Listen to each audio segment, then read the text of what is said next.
বাংলাদেশে প্রায় শিশুদের যে প্রাইমারি স্টেজ থেকে অর্থাৎ শিশু খাদ্য থেকে শুরু করে মৃত্যুর আগ পর্যন্ত যে ওষুধ খেয়ে মানুষ স্বাভাবিকভাবে সুস্থ থাকার চেষ্টা করে, প্রত্যেকটি পণ্যে ক্যান্সারের উপাদান। এখন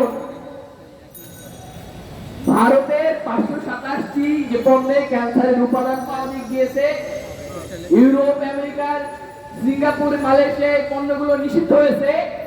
আমার ছাত্রনেতা, আমার ছাত্রবন্ধু ভাই আরিফ দাইয়া উনি কিছু প্রশ্ন রেখে গেছেন, এই প্রশ্নগুলো আপনারাও করবেন যে এখনো কেন ভারতীয় পণ্য এদেশে নিষিদ্ধ হয় নাই। বাংলাদেশের ছোট ছোট উদ্যোক্তাদেরকে বিভিন্নভাবে নাজেহাল করা হয়, কিন্তু ভারতীয়দের বেলায় চুপচাপ। এই প্রশ্নগুলো আপনারা করবেন আশা করছি। আমরা দেখেছি যে আমাদের ক্লাসরুমগুলোতে ক্যান্সার সৃষ্টি করা হয়েছে। 80% শিক্ষক নিয়োগ হয় কোটায়, অর্থাৎ আমাদের দেশের শিশু কিশোরদেরকে শিক্ষা ব্যবস্থায় যে ক্যান্সার সৃষ্টি করে দেওয়া হয়েছে, যাতে এদেশের শিক্ষার্থীরা পড়াশোনায় ঠিক মতো করতে না পারে। এদেশের মেধাবীরা এদেশ থেকে পালিয়ে যাচ্ছে। চাকরির বাজারে ক্যান্সার সৃষ্টি করা হয়েছে কোটা নাম দিয়ে। ক্যান্সার সৃষ্টি করা হয় কোথায়? ড্রয়িং রুমে ক্যান্সার সৃষ্টি করা হয়েছে ভারতীয় সিরিয়াল দিয়ে। ক্যান্সার সৃষ্টি করা হয়েছে আমাদের খাদ্য পণ্যগুলোতে, শিশু খাদ্য পণ্যগুলোতে ক্যান্সার।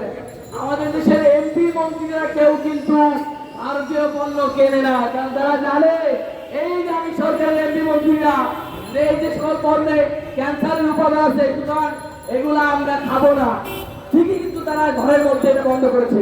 আপনারাও এটা বন্ধ করবেন, অতি শীঘ্রই এই পণ্য নিষিদ্ধ হবে বলে আমরা আশা করছি। ধন্যবাদ। ধন্যবাদ। প্রাকৃতিক গৌরব আওয়াজ হয়েছে। আমরা যদি সংক্ষিপ্ত সময় প্রোগ্রাম শেষ করবো, এখন আমরা সম্মানিত অতিথিবৃন্দকে সুযোগ দেব। আমাদের মাঝে এই মুহূর্তে বক্তব্য নিয়ে আসছেন জনাব শামসুদ্দিন পারভেজ, চেয়ারম্যান বাংলাদেশ কল্যাণ পার্টি।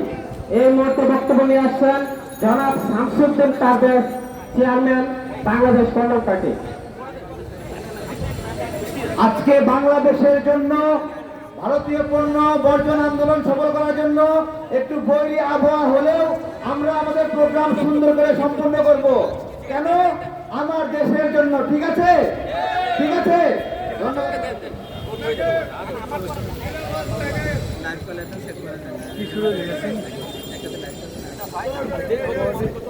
ধন্যবাদ। এই মুহূর্তে বক্তব্য নিয়ে আসছেন মানুষ বাঁচাও আন্দোলনের সংগ্রামী নেতা কেন রফিকুল ইসলাম মিটন।